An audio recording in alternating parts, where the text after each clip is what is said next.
I'm just gonna say it. Tune your guitar, please. Hey, what's going on, guys?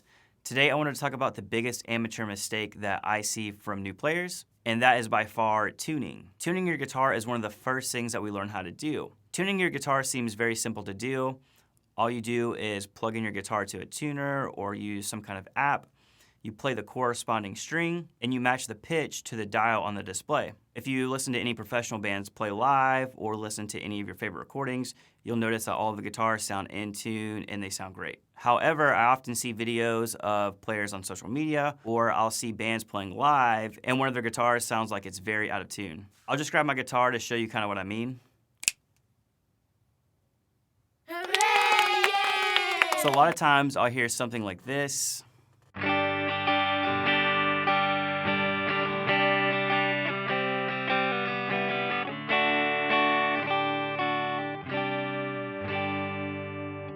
Doesn't sound good. I think a lot of people who aren't guitar players or musicians wouldn't be able to spot that the guitar is out of tune. However, they would just classify it in their minds as like an amateur performance. And that's kind of where I'm going with this. So this is more for the players who have been playing for a year or more. Newer players, you're probably gonna sound out of tune whenever you first start playing, and you probably won't even notice it. The more you play and the more you tune the guitar, the better you'll get at it. But who I'm trying to help out is players who've been playing for a few years and maybe have already started gigging, but they've carried over some bad habits. Anytime you have an opportunity, you should always be checking to make sure your guitar's in tune. By nature, guitars are going to fall out of tune, and it's your job to control it and make sure it stays in tune the best you can. One thing I see is people not tuning their guitars correctly, or they're rushing it and not getting it as precise as they can. So whenever I tune, I'm hitting the string at the same velocity and I'm hitting it consecutively. And I found that that gives me the best results.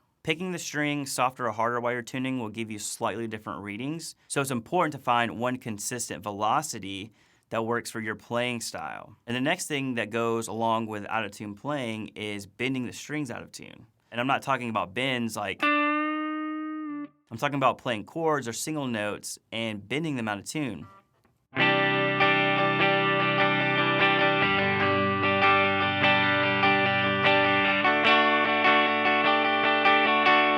Something like that, rather than playing it cleanly like. And it can be single notes or double stops.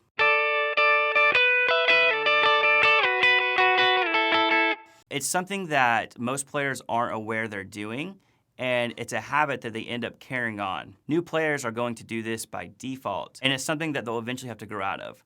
Like I said, this is more for someone who's been playing for a few years and who is already probably playing out, but who has maybe carried over some bad habits. So one of the best remedies for this is just recording yourself. I think it's great if you can to record into a DAW with some tracks or something, but if not, you can just use your phone. Record yourself playing and listen to it back. Ask yourself, does your playing sound professional? Compare it to some recordings that you love, and just see what you can change if there is anything to change. Playing in tune is definitely one of the things that separates the amateurs from the professionals. It's essential to sounding good on guitar. It's not to call anyone out, it's just to make yourself aware of something you might not have been previously. So at the end of the day, just make sure that you're taking your time whenever you're tuning. Make sure that you're hitting the strings with an even velocity. And when you're fretting notes, make sure that you're not bending them out of tune. So if you liked the video, please give it a thumbs up. If you want to see more of my content, just hit the subscribe button. Thanks for watching.